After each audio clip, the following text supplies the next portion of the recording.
Hi and welcome to Direct Sewing Machines here in Bristol, and this video is to show you how to use the needle threader on a Bernina sewing machine.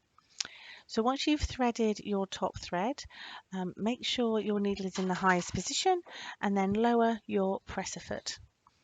This is the needle threader bar, and you're going to pull this down and you're just going to hold it approximately halfway down.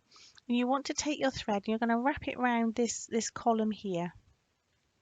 You can do it two ways. You can either go under like so, or if you find it easier, you can go from underneath and over the top like that. Keep pushing it down and it'll feel like you can't go any further, but you do need to give it a little extra push and the whole thing will rotate and encase the needle. Just here you have a little split to the right of the needle. Take your thread into there and hold it out the back, and then slowly let go. And behind the needle you will have a loop.